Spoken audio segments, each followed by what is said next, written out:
tidak semuanya mendapatkan sosialisasi, dan kita ini termasuk yang beruntung. Untuk itu saya harapkan adik-adik semua dengarkan materi-materi yang akan disampaikan, yaitu akan sangat berguna sebagai pembina dan ada manfaatnya, sangat bermanfaat, terutama untuk masyarakat narkoba. Saya berharap adik-adik semua nanti bisa menjadi penerus kita, bisa duduk di depan di sini menggantikan kita. Assalamualaikum warahmatullahi wabarakatuh.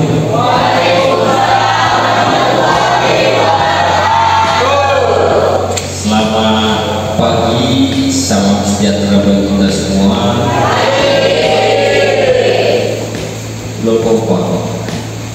Selamat pagi. Kita tetapkan ubin aula ini kan. Jadi yang saya hormati Pak Camat Badau, yang saya hormati Pak Kapolsek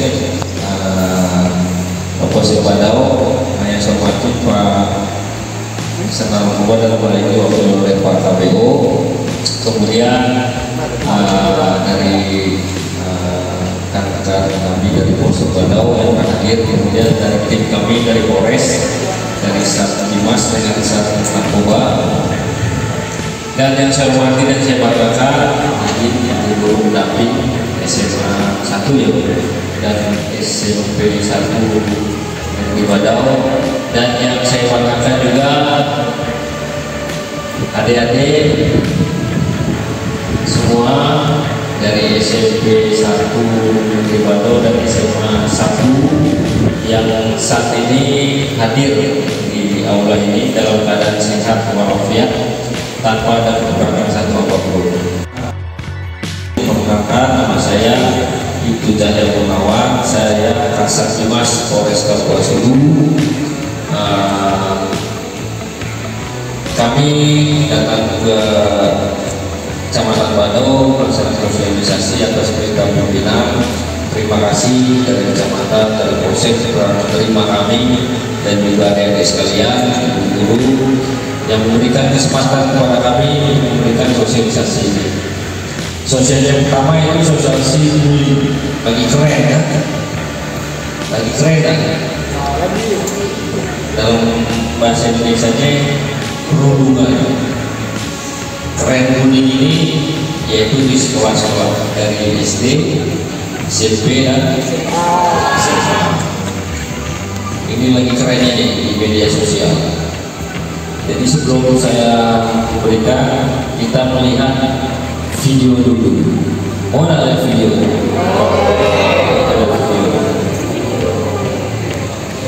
Di zaman digital, bullying tidak hanya terjadi di sekolah, tetapi juga terjadi di dunia online. Terkadang tanpa disadari, mungkin kita lakukan bullying tersebut. Coba deh kamu ingat-ingat lagi. Pernah nggak kamu merasa senang mengejek kekurangan orang lain? Atau senang memanfaatkan orang lain untuk keuntunganmu sendiri? Apakah kamu puas menghasut atau menyebarkan berita-berita miring mengenai orang lain? Seringkah kamu mendapat keluhan tentang sikapmu yang mengganggu dan membuat seseorang tidak nyaman terus-menerus? Dan apakah kamu juga sulit memahami apa yang orang lain rasakan? Jika sebagian besar kamu menjawab iya, kamu harus waspada. Bisa jadi kamu sedang melakukan bullying. Awalnya mungkin kamu cuma bercanda, tetapi sikap tersebut menyakiti temanmu dan membuatnya bersedih. Jangan sampai kamu melakukan bullying, karena dapat merusak masa depanmu. Kamu bisa saja dijauhi teman, dikeluarkan dari sekolah, menjadi seorang kriminal, bahkan masuk penjara. Lalu, apa yang harus aku lakukan agar tidak membuli? Cobalah pahami tentang kekerasan atau bullying dan dampaknya pada seseorang. Jika kamu membuli, korban akan sedih, depresi,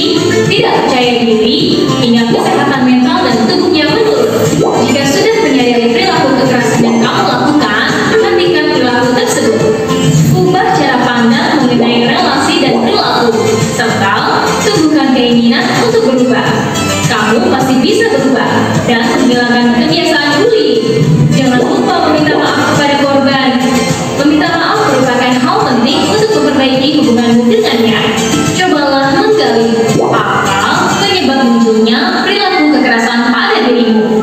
Mungkinkah karena masalah di rumah, iri dengan pencapaian teman, pengalaman buruk masa lalu, atau penyebab lainnya yang membuatmu ingin melampiaskan perasaan tersebut? Lalu, bicarakan permasalahanmu kepada tenaga profesional seperti psikolog, psikiater, dan guru agar mereka dapat membantu mengubah perilakumu.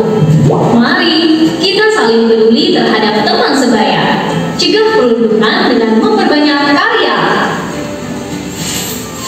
Secara verbal, fisik, ataupun sosial di dunia nyata maupun dunia maya yang membuat seseorang merasa tidak nyaman, sakit hati dan tertekan, baik dilakukan oleh perorangan ataupun kelompok. Biasanya ini anak-anak bahasa kerennya cupu. Nah, ini biasanya anak-anak yang pendiam itu sudah ada undang-undangnya yang mengatur. Tapi di dalam video juga yang paling ini bisa di penjara, berdasarkan undang-undang ini, Undang-Undang Nomor 35 Tahun 2014 tentang perlindungan anak. Setiap orang dilarang menempatkan, membiarkan, melakukan, menyuruh melakukan atau turut serta melakukan kekerasan terhadap anak. Nah, ini undang-undang yang mengaturnya nanti. Jangan dikira ini kita membuli, tidak ada sanksi hukumnya. Dan juga pasal 9 menyebutkan setiap anak berhak mendapatkan perlindungan di satuan pendidikan dan penjagaan seksual atau kekerasan yang dilakukan oleh pendidik, tenaga pendidik, sesama peserta didik dan atau pihak lainnya. Di Permendikbud ini pun ada aturan yang mengaturnya tentang pencegahan dan penanggulangan tindak kekerasan di lingkungan satuan pendidikan. Sampai 15 tahun penjara sanksinya.